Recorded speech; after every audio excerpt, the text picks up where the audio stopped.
सभी साधकों को प्रणाम। आशा है आप सभी लोग मस्त होंगे। नवरात्रि से पहले मैंने बहुत सोचा था कि आप लोगों से बात करूंगा और नवरात्रि में कुछ न कुछ साधनाएं भी बताऊंगा कि आप लोग भी कुछ न कुछ करें, लेकिन अवसर ही नहीं मिल पाया। आश्रम के लोगों को ही अनुष्ठान बताने में 2 दिन 3 दिन का समय निकल गया, फिर अपने अनुष्ठान की तैयारी करने में समय निकल गया। फिर मैं अनुष्ठान में जब चला गया तो आप लोगों से बात नहीं हो पाई। पिछला वीडियो जब मैंने डाला था तो मैंने कहा था कल से रामायण के बारे में मैं बताऊंगा। उस दिन मैंने गीता के बारे में बताया था, तो फिर रामायण के बारे में बताना शेष रह गया, मैं बता नहीं पाया। और इन नवरात्रियों में बहुत इच्छा हो रही थी, लेकिन अब एकांतवास में होने के कारण मैं आप लोगों से बात नहीं कर पाया। ये जो नवरात्रि का अवसर बीता है ये फिर 6 महीने बाद आएगा, और दोनों नवरात्रियों को यदि आप ध्यान से अध्ययन करेंगे तो पता चलेगा कि दोनों नवरात्रियां ऐसे समय में आती हैं कि न तो ज़्यादा गर्मी का मौसम रहता है, न ज़्यादा जाड़े का, न बरसात का, और साधना के लिए इतना अनुकूल वातावरण रहता है। उसका लाभ उठाना चाहिए। प्रत्येक गृहस्थ को 2 नवरात्रियों का लाभ जरूर उठाना चाहिए।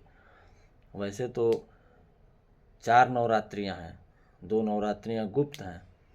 उन 2 नवरात्रियों का लाभ साधक लोग, जो विरक्त साधक हैं, वे लोग उठाते हैं। मतलब ये चारों में अनुष्ठान आदि करते हैं, एकांतवास करते हैं, विशेष साधनाएं करते हैं। लेकिन जो लोग गृहस्थ हैं, जो सांसारिक जीवन में हैं, उनको भी इन नवरात्रियों का लाभ उठाना चाहिए। ये बात मैं बताना चाह रहा था, लेकिन समय नहीं मिल पाने के कारण मैं बता भी नहीं पाया, आप लोगों को साधना में नहीं लगा पाया। लेकिन एक अवसर चूक गया, तो फिर आने वाले नवरात्रि में आप लोग प्रयास करेंगे कि पूरा जीवन साधना में नहीं निकल पा रहा है तो 9 दिन के लिए तो साधनात्मक जीवन जीने का प्रयास करें। खूब साधना करें, खूब भगवान का स्मरण करें, खूब भजन करें, योग करें, ध्यान करें, एकांतवास करें। आप भगवान को पाने के लिए जिन जिन विधाओं को जानते हों, जैसा आपने गुरुओं से सुना हो, या आपके गुरु ने बताया हो, या आपने शास्त्रों ग्रंथों में कहीं पढ़ा हो, उन सब का प्रयोग इन 9 दिनों में ज़रूर करना चाहिए। सांसारिक कार्यों में हम लोग इतने उलझ गए हैं कि सांसारिक काम ही लग रहा है मुख्य काम है। मुख्य काम ये नहीं है। हम तो जगत में आए हुए हैं कोई और काम करने के लिए, लेकिन लग जाते हैं कोई और काम करने के लिए। तो वो काम हमें इस तरह से बांध दे रहे हैं, इस तरह से अपने कामों में लगा दे रहे हैं कि हम त्रस्त से होकर के जीवन जी रहे हैं। जबकि मनुष्य का जीवन आनंद में जीने के लिए मिला था, आनंद तत्व की प्राप्ति के लिए, परमानंद की प्राप्ति के लिए जीवन मिला था, और परम दुख में हम लोग जी रहे हैं। रामकृष्ण परमहंस के पास एक बार एक गृहस्थ साधक गए थे, और उन्होंने ये जिज्ञासा की थी कि गृहस्थ जीवन में रहकर भगवत चिंतन, भगवत भजन में कैसे स्वयं को लगाया जाए, और कैसे गृहस्थ जीवन में रहकर भी इन दुखों से बचा जाए। रामकृष्ण परमहंस ने नवरात्रि के अनुष्ठानों के बारे में बताया था। उन्होंने कहा था यदि वर्ष में जो 2 नवरात्रियां पड़ती हैं, उन्हीं 2 नवरात्रियों को गृहस्थ लोग ठीक से अपना लें और नवरात्रियों को साधनात्मक जीवन में लगा दें इन नवरात्रियों में, तो उनका जीवन बड़ा ही सुंदर हो जाएगा। तो उन्होंने ऐसे बताया था, उन्होंने कहा था कि जैसे कटहल काटने जाते हैं आप, तो उसके दूध में बड़ी चिपचिपाहट होती है, तो वो चिपक जाता है हाथ में। कटहल के दूध में वो चिपकने जैसा रहता है, चिपक जाता है हाथों में। तो कहते थे जब कटहल काटने आप जाते हैं तो क्या करते हैं, तो हाथों में तेल लगा लेते हैं, हाथ में तेल लगा के कटहल काटा जाता है। तो उन्होंने कहा वैसे ही संसार आप में चिपके नहीं, और सांसारिक समस्याएं आपके सिर का बोझ न बन जाए, और संसार को ही बिल्कुल वास्तविक जीवन न समझने लग जाए, इसके लिए आपको भी अपने चित्त पर, अपने मन पर एक प्रकार का चिकनाहट लाना चाहिए, जिससे सांसारिक चीज़ें फिसल जाएं और चिपकने न पाए। तो उसके लिए क्या करना चाहिए? उन्होंने कहा कि वर्ष में 2 संधिकाल आते हैं और ये गृहस्थों के लिए बहुत उत्तम समय है, नवरात्रि के समय। ये नवरात्रियों को आप साधना में लगा दें, नवरात्रियों में आप स्वयं को साधना में लगा दें। 9 दिन यदि आप साधना करते हैं और स्वयं को भगवत भजन में लगा देते हैं, भगवत आराधन में लगा देते हैं, तो जब 9 दिन के बाद आप निकलते हैं तो आपका चित्त इतना निर्मल हो जाता है, आपका चित्त इतना विरक्त हो जाता है कि फिर आप संसार का काम करते रहें, मस्ती में रहेंगे, संसार का काम करते रहें, मस्ती में रहेंगे। और 6 महीने होते होते जैसे मन पे संसार की मलिनता चढ़ने लगेगी, तब तक फिर 9 दिन के लिए नवरात्रियाँ आ जाएंगी। फिर आप स्वयं को एकांत में डाल दें, स्वयं को घर गृहस्थी के कार्यों से विरत कर दें, स्वयं को साधना में लगाएं, भगवान के भजन में लगाएं, और फिर 9 दिन में आपके वो सारे मैल फिर धुल जाएंगे और फिर आप संसार का काम करें। तो ये हो जाएगा आपके चित्त पर कुछ न चिपकने वाला, न चिपकने पाए संसार, इसके लिए एक औषधि का काम करेगा ये। मैं वंचित रह गया आप लोगों को बताने से, लेकिन जिन साधकों ने नवरात्रियों में अनुष्ठान किए और 10वीं के दिन वे लोग जब आए, मैंने अपने साधकों के चेहरे को जब देखा, अपने साधकों का जब मैंने दर्शन किया, तो मुझे बड़ा आनंद आया। उनके चेहरे फूल की तरह खिले हुए थे और मन में परमार्थ की भावनाएं थीं। संसार की सारी समस्याएं तो रही ही होंगी, उनके जीवन में भी होंगी, पर ये 9 दिनों के बाद जब अनुष्ठान के बाद वे लोग आते हैं आश्रम में और लोक कल्याण के लिए हवन यज्ञ आदि करते हैं, तो उनके चेहरे का भाव कुछ अलग ही होता है। उनको देख के मुझे बड़ा आनंद आता है कि इस कलयुग में ऐसी विषम परिस्थिति में ये कुछ थोड़े से साधक हैं जो साधना कर रहे हैं, और साधना करने के बाद इस तरह की मस्ती में आ जा रहे हैं। जिसके भी चेहरे पे की तरफ मैं देख रहा था, वो आनंद में रह रहे थे। वो फिक्र और वो चिंताएं की जो लकीरें संसार के अन्य लोगों के चेहरे पे देखी जाती हैं, उनके चेहरे पे मुझे दिखती ही नहीं हैं। और बात बात पे ठठा के हंस देना, बात बात पे एक दूसरे को हंसा देना, ये बालपन उनके जीवन में, उनके चाल चलन में दिखने लगता है। और बालकों जैसा हंसना और सबको हंसाना, दूसरों को खिलाना, दूसरों को कुछ न कुछ देना, ये सब चीज़ें ऐसे ऐसे उनके जीवन में आ जाती हैं।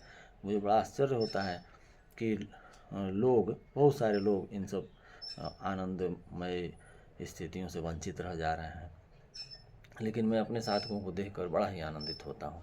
ये लोग जब 9 दिन की साधना के बाद आते हैं आश्रम में, 9 दिन के एकांतवास के बाद, तो उनका अनुभव क्या होगा वो तो कम बताते हैं, लेकिन मैं देख करके बड़ा आश्चर्यचकित होता हूँ कि जब मैं दूसरों के चेहरे की तरफ देखता हूँ, चिंता की लकीरें चेहरे पे दिखती हैं, बहुत सारी समस्याएं, जैसे लगता है कि संसार को वही लोग चला रहे हैं। वे लोग अगर न चिंता करें तो संसार ही लगता है कि उलट पुलट हो जाएगा। लोग संसार की सारी समस्याओं को अपने कंधे पर लेकर घूम रहे हैं। लेकिन जो लोग भक्त हैं और जिन लोगों ने 9 दिन तक नवरात्रि में अनुष्ठान किया, उनका मस्ती देखने ही लायक है, उनके चेहरे का भाव देखने लायक है।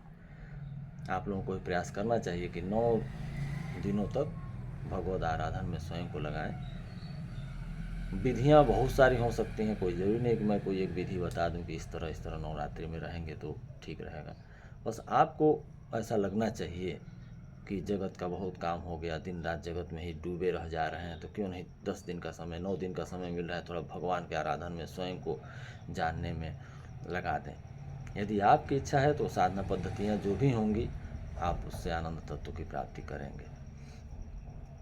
मैं रामायण के बारे में बता रहा था, तो तब तक नवरात्रि की चर्चा हो गई, मैं रोक नहीं पा रहा था। मैं सोच रहा था कि अगले नवरात्रि में पता नहीं समय मिलेगा कि नहीं, मैं आप लोगों से इसके बारे में बात कर पाऊँगा कि नहीं, तो इसलिए मैंने ये नवरात्रियों के बारे में बता दिया। और अभी 2 दिन बीते हैं, 10वीं को हवन यज्ञ हुआ है और साधक लोगों को अभी मैं हाल ही में देखा हूँ।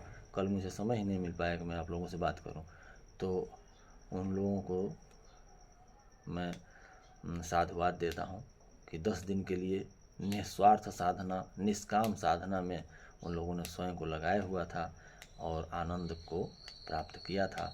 उनको बहुत बहुत साधुवाद सभी साधकों को। रामायण की चर्चा हो रही थी तो मैं ये बताना चाहूँगा आप लोगों को कि जो रामायण हम लोग पढ़ रहे हैं, रामचरितमानस, वो बिल्कुल नवीनतम है और उसके बाद भी बहुत सारी रचनाएं रची गई, पर उतनी लोकप्रिय नहीं हुई जितना रामचरितमानस। रामचरितमानस गोस्वामी तुलसीदास जी ने लिखा और यूँ समझ लीजिए कि रामायण को बहुत संक्षिप्त करके उन्होंने लिखा और हम लोगों के समझने लायक लिखा। हम लोग समझने लायक लिखा पर फिर भी वो क्लिष्ट होता चला गया, नहीं समझ पाए हम लोग। बहुत सारी बातें सरल हैं, सहज हैं, समझ में आ जाती हैं। बहुत सारी बातें अभी भी लोग समझ रहे हैं, समझाने का प्रयास कर रहे हैं। तो वो रामायण रामचरितमानस जो है वो हमारी भाषा में उन्होंने लिख करके और देने का, उसमें नैतिक नियम और आध्यात्मिक नियम देने का उन्होंने प्रयास किया था गोस्वामी तुलसीदास जी ने। लेकिन जो ये रामायण शुरू शुरू में लिखा गया, वो रामायण वाल्मीकि जी ने लिखा था। जो पहला रामायण लिखा गया और राम के जीवन काल में ही लिखा गया था, वो वाल्मीकि जी द्वारा लिखा गया था।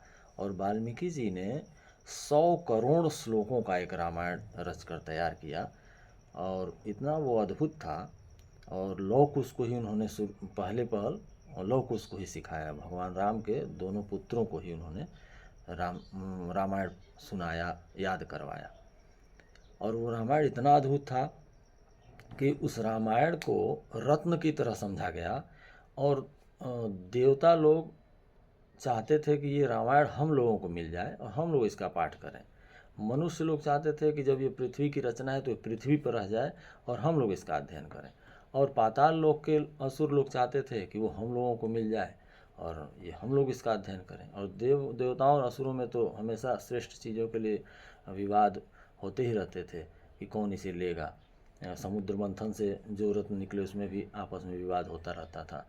देवता लोग हमेशा श्रेष्ठ चीज़ों को पा जाते थे, असुरों को नहीं मिल पाता था। उनके अपने ऐसे गुण नहीं होते थे कि वो प्राप्त कर पाए। तो उसी तरह जब ये एक रत्न की तरह रामायण रच कर तैयार हुआ 100 करोड़ श्लोकों का, तो फिर विवाद शुरू हो गया।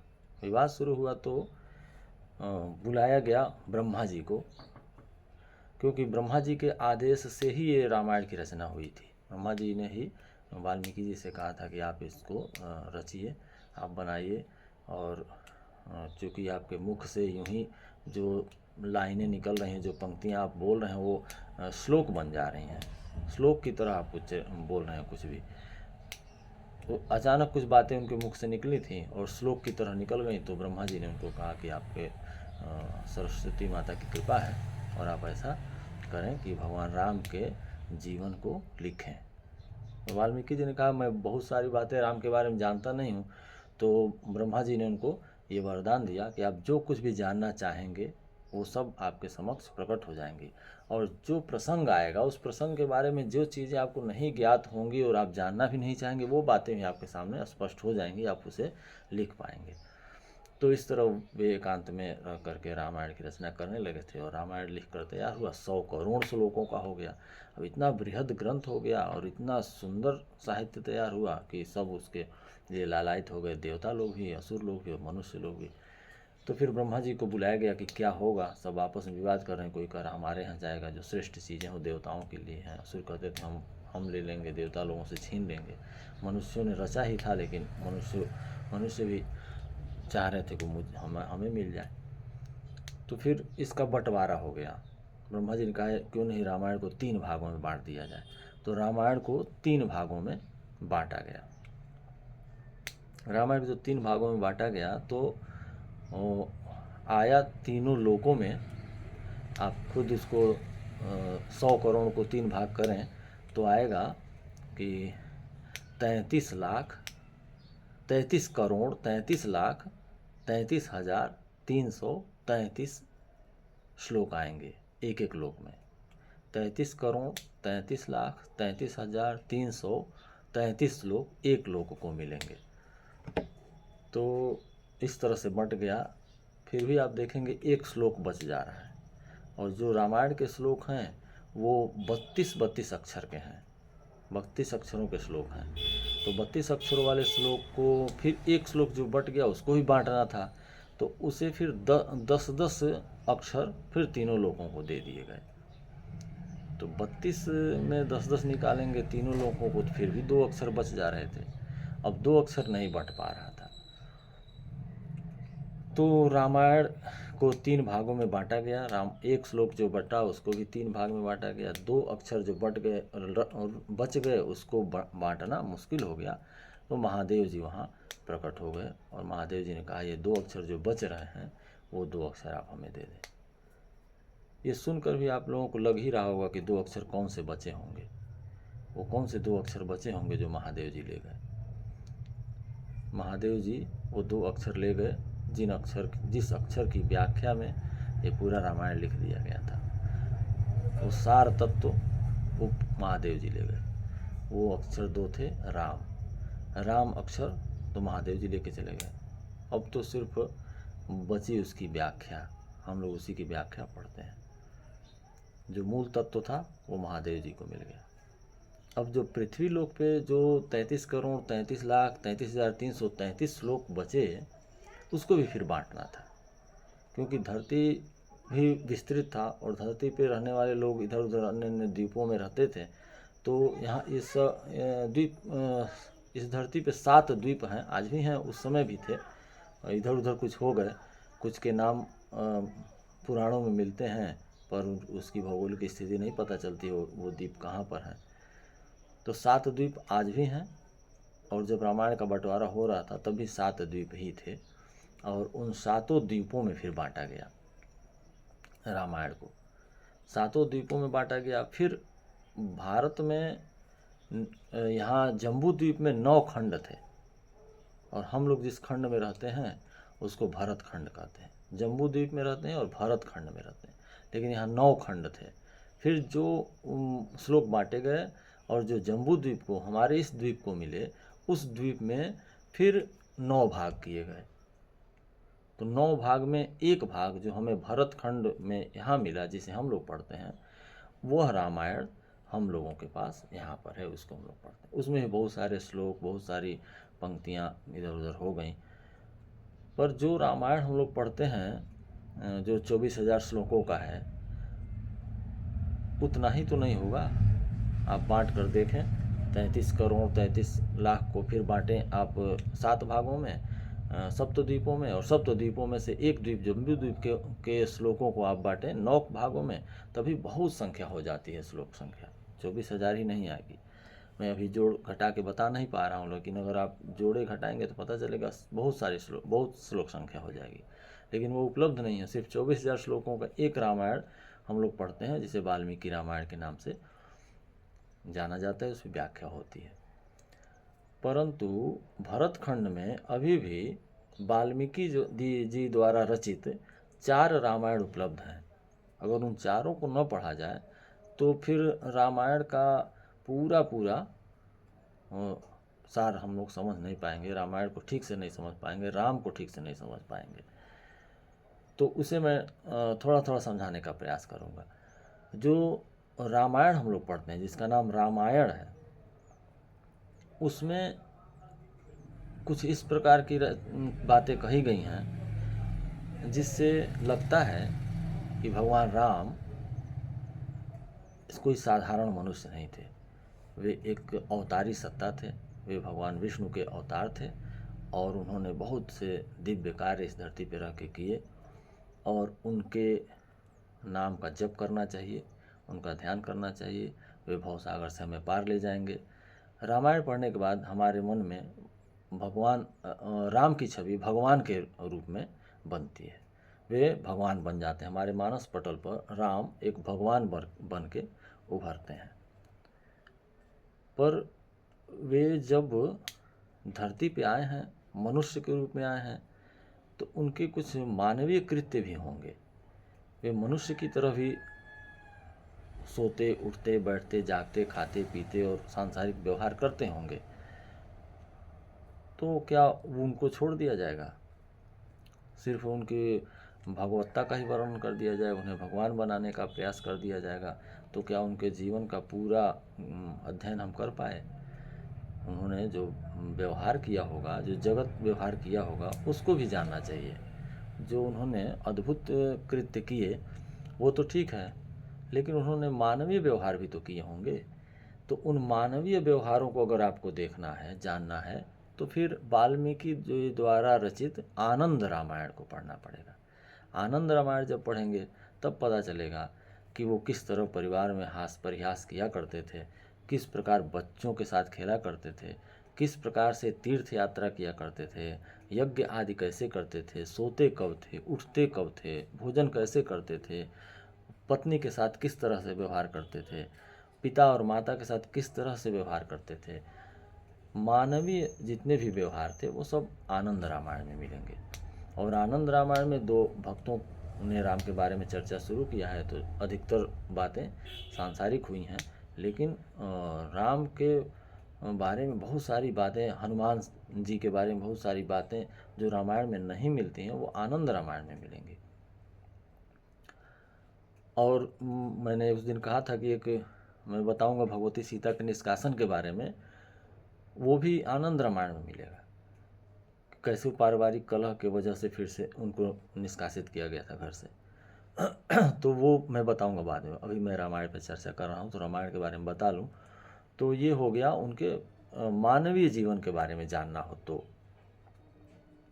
अच्छा, फिर एक मनुष्य जब संसार में आता है तो संसार को जब देखता है और संसार में दुखों को देखता है, संसार में बीमारियों को देखता है, मृत्यु देखता है, गरीबी देखता है, संसार की समस्याओं को देखता है, तो जैसे एक सामान्य सा मनुष्य सोचने लगता है कि सृष्टि किसने बनाई होगी, क्यों बनाई होगी, सृष्टि का अंत क्या है, जीवन क्यों है, जीवन का अंत क्या है, जीवन का लाभ क्या है, हम आए कहाँ से, जाएंगे कहाँ कहाँ, किसने हमें भेजा, कौन जीवन देता है, कौन मृत्यु देता है। ये सब बातें जैसे एक सामान्य जन के मन में आती हैं, उस तरह की बातें भी भगवान राम के मन में आई हैं, क्योंकि वो मनुष्य जीवन में थे, मनुष्य शरीर में थे। तो एक जिज्ञासु, एक आध्यात्मिक जिज्ञासु, एक गुरु के समक्ष जाकर जो अपनी पीड़ा कहता है, ऐसा व्यक्ति किस भाव में रहता है, ऐसा व्यक्ति क्या क्या सोचता है, वो सब भी भगवान राम के जीवन में घटी हैं। तो इसको आप कहाँ देखेंगे, कैसे जानेंगे? क्या भगवान राम भी कभी संसार को देखकर चकित हुए थे? क्या उनके मन में भी जिज्ञासाएं हुई थी कि भगवान कौन है, सृष्टि कब बनी, आत्मा क्या है, परमात्मा क्या है, जीवन क्या है, मृत्यु क्या है? क्या भगवान के राम के मन में ये सब बातें नहीं आई थी? उनके मन में भी आई थी। वे भी संसार को देखकर बहुत दुखी हुए थे। उन्होंने भी ये सोचना शुरू कर दिया था कि आखिर ये सृष्टि बनी क्यों, जब ये मर ही जाना है, तो जब मरना ही है तो फिर ये जीवन क्यों बना, ये परिवार क्यों है, ये घर क्यों है, कहीं सौंदर्य क्यों है और कहीं विकृति क्यों है। तो एक जिज्ञासु जो होता है वो किस प्रकार अपने गुरु से इन सब बातों को पूछ करके और फिर संतुष्ट होता है और फिर वो साधनाएं करता है, फिर उस तत्व को जानता है। ये चीज़ें भी भगवान राम के जीवन में हुई हैं। इन घटनाओं को महारामायण में लिखा गया है और ये महारामायण भी वाल्मीकि जी द्वारा ही रचित है। महारामायण में एक जिज्ञासु की तरह से भगवान राम हमको दिखते हैं, आनंद रामायण में एक मनुष्य की तरह दिखते हैं, और एक साधनात्मक जिज्ञासु की तरह भगवान राम हमको महारामायण में दिखते हैं। महारामायण को और भी एक नाम दिया गया है, उसका नाम है योग वासिष्ठ, उसको योग वासिष्ठ भी कहा जाता है। तो जब महारामायण का अध्ययन करते हैं तब पता चलता है कि भगवान राम सिर्फ भगवान ही नहीं थे। भगवान राम हमारी दृष्टि में भगवान है, पर उनके जीवन में ऐसे भी स्थिति आई है जब पता चलता है कि वो तो एक सामान्य मनुष्य की तरह जिज्ञासा कर रहे हैं कि कैसे सृष्टि बनी और इसका अंत क्या है, ये जीवन क्या है, मृत्यु क्या है। तो उसे भी हमें जानना चाहिए। वैसे तो वशिष्ठ उनके गुरु हैं, गुरु वशिष्ठ से जब ये सब प्रश्न करते हैं तो गुरु वशिष्ठ कहते हैं, अरे राम, तुम सब कुछ जानते हो पर लोक हित के लिए ये सब जिज्ञासाएं कर रहे हो, तुम अपने प्रश्न के द्वारा लोगों की समस्याओं का समाधान करना चाह रहे हो, इसलिए तुम ये सब पूछ रहे हो। चलो ठीक है, तुम्हारी भावनाएं अच्छी हैं और तुम्हारे भावनाओं के हिसाब से मैं ये सब बातें बताऊंगा और तुम्हें साधना ही बताऊंगा जिससे तुम स्वयं जान सकोगे कि सृष्टि का आदि क्या है और अंत क्या है, श्रेष्ठ सृष्टा कौन है। तो फिर उसमें साधना पद्धतियाँ भी बताई गई हैं। तो उसे हम लोग कहते हैं महारामायण।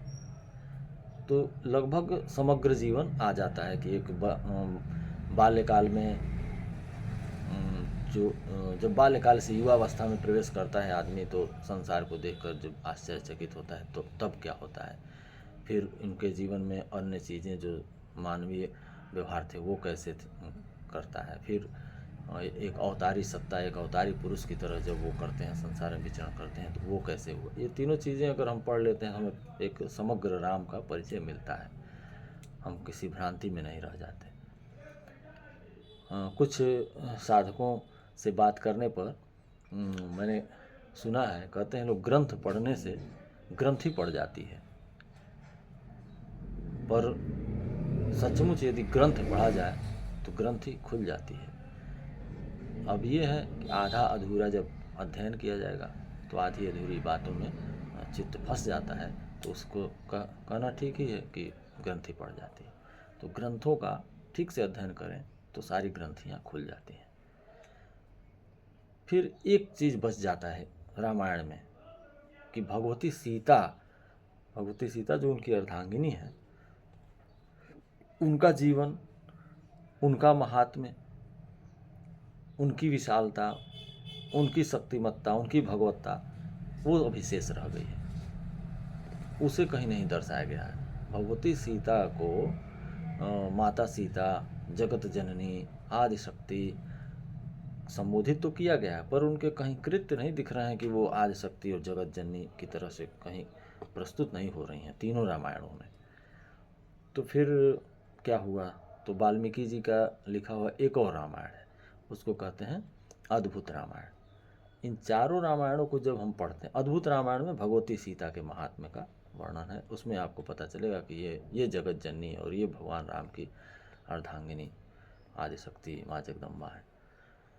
वो भगवती सीता के महात्म्य का वर्णन करते हुए अद्भुत रामायण में यहाँ तक कहा गया है कि भगवान राम उसमें मृत्यु को प्राप्त हो जाते हैं, उनकी जीवन लीला समाप्त हो जाती है, भगवान राम इस धरती पे नहीं रहते, उनका मृत शरीर पड़ा होता है और भगवती सीता विकराल रूप धारण करती हैं और रावण के एक भाई सहस्त्रमुख रावण का वध करती हैं। सहस्त्रमुख मतलब जिसको 1000 सिर थे, जैसे रावण के 10 शीश कहा जाता था, उसी तरह उसका एक भाई था जिसके 1000 सिर थे।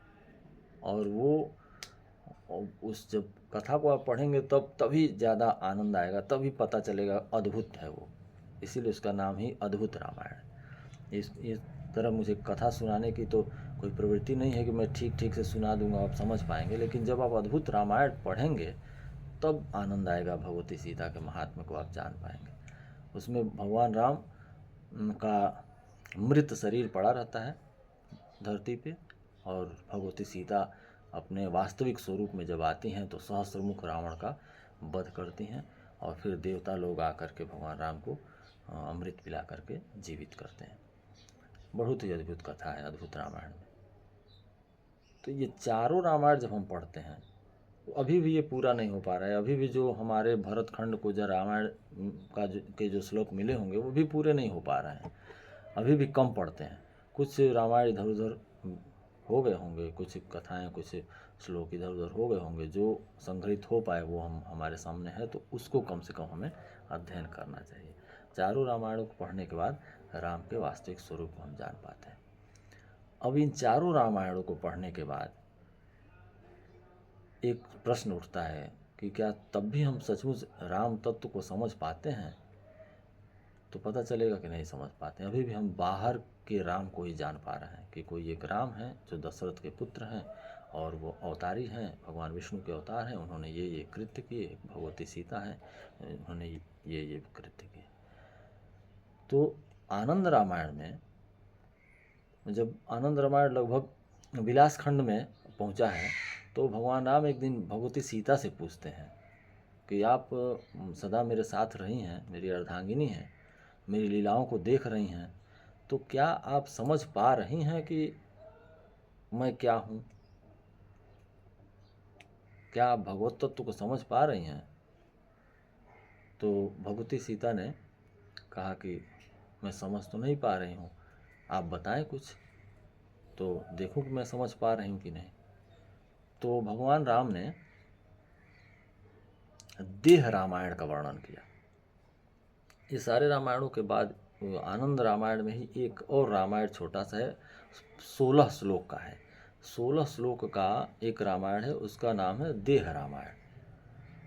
और देह रामायण भगवान राम के मुख से कहा गया भगवती सीता के प्रति, यानी भगवती सीता को समझाते हुए वो अपने वास्तविक रहस्य को समझा रहे हैं कि मैं वास्तव में हूँ क्या चीज़। और फिर भगवती सीता से पूछते हैं कि अब बताइए, क्या आप समझ पाई कि मेरा वास्तविक स्वरूप क्या है? भगवती सीता उसकी पूरी व्याख्या कर देती हैं और पूरी व्याख्या करके भगवान राम को समझाती हैं।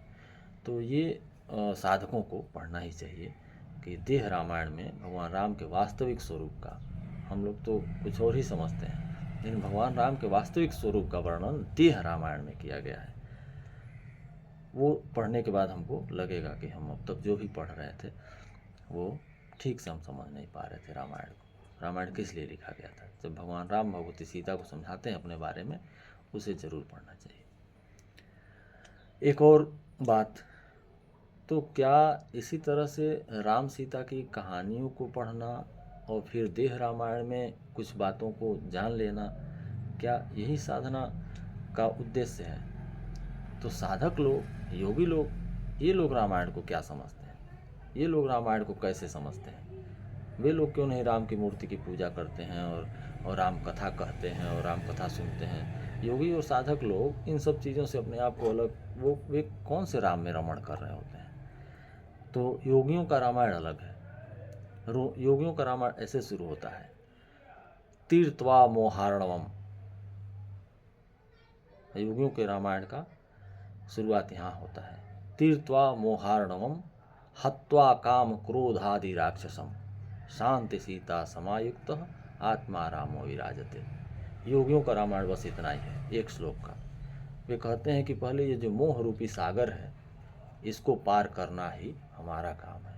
रामायण हमें ये बता रही है, ये समुद्र जो लंका के इस भारतीय भूमि से और लंका तक जो समुद्र है, इसे हनुमान जैसे पराक्रमी भगवान ने लांघ कर दिखाया। वो इसलिए नहीं कि उस कथा को हम पढ़ेंगे, हमें शिक्षा देने के लिए कि ये संसार का सागर बहुत ही गंभीर है, इसको पार करना पड़ेगा। ये मोह रूपी सागर है, तीर्थवा मोहार्णम, मोह रूपी सागर को पार करना है। मोह रूपी सागर को पार करना, ये रामायण हमें शिक्षा देती है। फिर ये रावण कुंभकर्ण आदि जो राक्षस हैं, वो रावण कुंभकर्ण आदि राक्षस नहीं है, काम क्रोध आदि राक्षस हैं, उन्हें मारना है। तीर्थवा मोहार्णमम हत्वा काम क्रोध आदि राक्षसम, और इन राक्षसों का वध करना है हमें अपने जीवन में। राम ने जो करके दिखाया उसे हमें अपने जीवन में इस तरह से दिखाना है। तीर्थवा मोहार्णमम हत्वा काम क्रोधादि राक्षसम और शांति सीता समायुक्त, शांति रूपी सीता को प्राप्त करके आत्मा रामो विराजते, आत्म तत्व में स्थित हो जाना, ये योगियों का रामायण है। आत्म तत्व में स्वयं को स्थित कर लेना, ये योगियों का रामायण है। तो आज रामायण के बारे में बस इतना ही। कल यदि कोई विषय मिला तो मैं आप लोगों के सामने प्रस्तुत करूंगा। आज के लिए बस इतना ही। हर हर महादेव, हर हर महादेव। सभी को प्रणाम।